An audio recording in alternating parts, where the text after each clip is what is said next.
Alright, what's going on, everybody? It's your boy Nate the Boss here, back with another Packer reactions video. I know I've been kind of off the last 2 weeks because, in the last 2 games because, angry. I didn't want to, get angry and stuff, but, I probably could have gotten angry, to be completely honest with you, but, I mean, I just didn't feel like just cussing left and right, to be completely honest with you. But, anyways, Packers beat the Bengals 27-18. I mean, this game was a little shaky, to be honest with you. Because, the first half, the defense played phenomenal. I mean, the Bengals only had a pinch of first downs today. Not today, in the first half, and they just didn't really get a good rhythm going.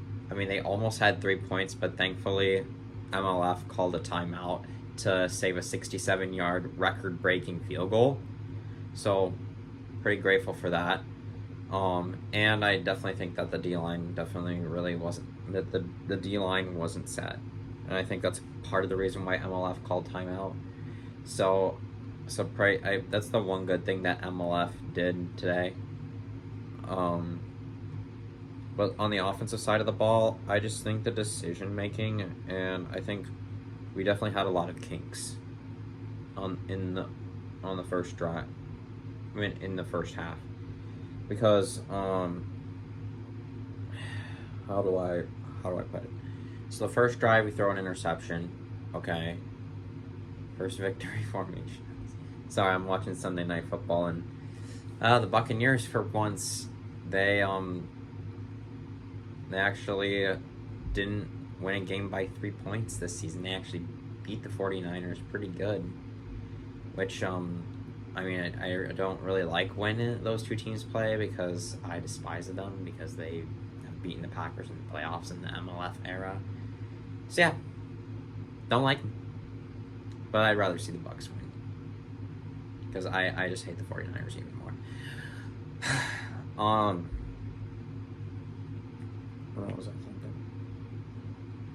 Yeah, and then I guess the offense was, in the rest of the first half. I mean, that 1 3rd and 5 at the end of the first half, that definitely should have been pass interference, but it wasn't too blatant. It definitely was a bang play, kind of in week 2 of 2024, that pass interference on the Bengals. That was kind of in the same nature, and it's kind of one of those bang kind of plays. I mean, the defender definitely got there before the ball did, so I definitely think I probably could have thrown looking at it, watching it at home, I definitely would have thrown. If I was the ref, I would definitely throw the flag for PI because, it got there before the ball did, so it would basically constitute a pass interference penalty. So I know it was Brad Allen's officiating crew, so there were definitely some questionable calls today. I will put it that way, but so that's kind of how I perceived the first half. And then the second half, the defense definitely looked a little shaky / paper thin. I mean, Keyshawn Nixon was just getting burnt by Jamar Chase just left and right. It just felt off. And then T. Higgins was making some nice catches. And then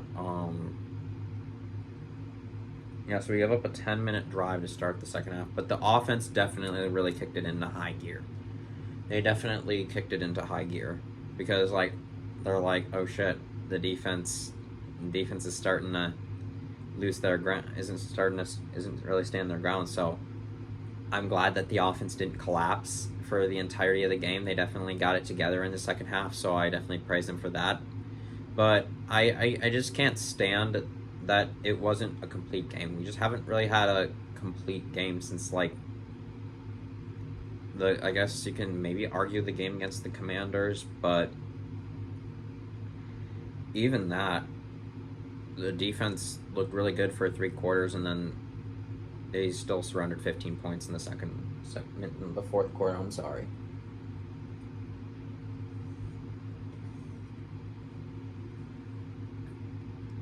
I mean, I know the Commanders were down Austin Eckler, and some key injuries right now. I'm just watching the halftime show with the Chiefs and the Lions. I'm fingers crossed that the Chiefs win. I'm a big Mahomes guy, and I'm rooting against the Lions since I've kind of labeled my top 6 most hated teams: the 49ers, Bucks, Eagles, Lions, Bears, and Vikings. But I don't know who I'd hate more. I'd probably say the division rivals might round out the top 3, and then it goes probably the Eagles, 49ers, and then the Bucks. So those are the teams I really do hold grudges against. And then I definitely think trying to run out the clock still a little bit of a struggle outside of that one nice completion to Matthew Golden. And I was really excited for that because it's nice that Matthew Golden's starting to really do something good for the offense. I didn't like him taking a fair catch when he had a lot of room in front of him. I don't know if it's just his natural instinct or what, but I'm kind of a little disappointed that he didn't return the ball on one of the punts in the first half. And then that 3rd and 2, after the 2-minute warning, I would have ran the ball 100%. Then, worst case scenario, the Bengals have no timeouts, and you can still kick the field goal and then make it a 2-possession game. And then if you got the first down, you stayed in bounds, the game would have basically been over at that point. And then Evan McPherson missed making it a 1-score game because, the strategy was like, oh, you got to get 2 scores. And I'm like, yeah, I don't mind if you kick. I wouldn't mind if they kick the field goal. It's like, all right, so if you're down 9, 10, or 11 and you need 2 scores, it's okay if you kick the field goal. If you have to kick the field goal or save some time for like a Hail Mary or whatever. So I totally get the decision by the Bengals, but the defense gave up 2 4th-down touchdowns, which, the defense just did not look good in the second half, and there wasn't a lot of pass rush either. Actually, Van Ness actually got a sack because he got a pretty dang good jump. But other than that, I don't think we got a single takeaway in the game. We held the Bengals offense in check, but we just didn't get any takeaways, unfortunately. Which really disappoints me. We'll put it that way. So, I definitely think this is another game where I was pulling my hair out quite a bit, but at the end of the day, a dub is a dub, and then we had to go up against Joe Flacco twice. So moving forward, we're 3-1-1 right now, so I'm grateful we're in a good position right now. I just hope we can get the dub. So we play at Arizona next week at 3:25. Cardinals right now, they've been dealing with quite a bit of injuries, and they are on a 4-game losing streak. So we really need to put the fork in the Cardinals. We got to go into the desert, get a win, and I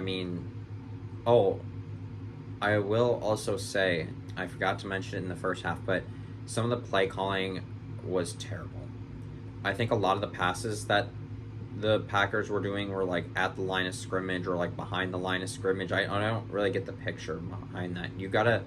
I think the good offenses throw the ball like down the field, not just these random like check downs, and then that doesn't really open up the run game. And I think the run game definitely opened up in the second half. And then Josh Jacobs, I think he had a pair of touchdowns, I believe. So Josh Jacobs definitely had a really good game, and whoever owned him in fantasy.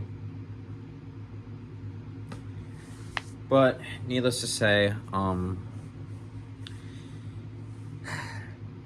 pretty glad we got the job done. I definitely think we needed a win to build up our confidence a little bit. And then our new kicker that we signed, 5 for 5 on kicks, 3 extra points, and 2. I would say that 1 field goal at the end was like crucial. I'm like, get in there. Yes.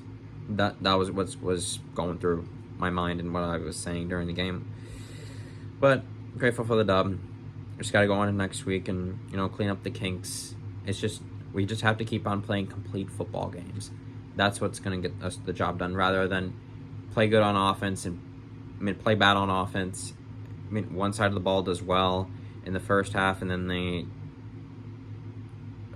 it just can't be a tale of two halves for both sides of the ball. It has to be really complementary football in all aspects throughout the entire game. And I think if we have something like that happen, like the Lions game was definitely a complete game, in my honest opinion. So we just need to keep on building off that. I mean, it would definitely help if we got a nice little road win before we have to go to Pittsburgh. I know Pittsburgh is going to be a pretty tough game with a really good defense. And then, of course, we're playing Aaron Rodgers for the first time in his career. So, yeah, should be. Hopefully we'll have some good practices, and hopefully we can translate that to the game against the Cardinals. So, anyways, guys, thank you guys for watching. Hope you guys enjoyed. Like and subscribe. Go Pack, go.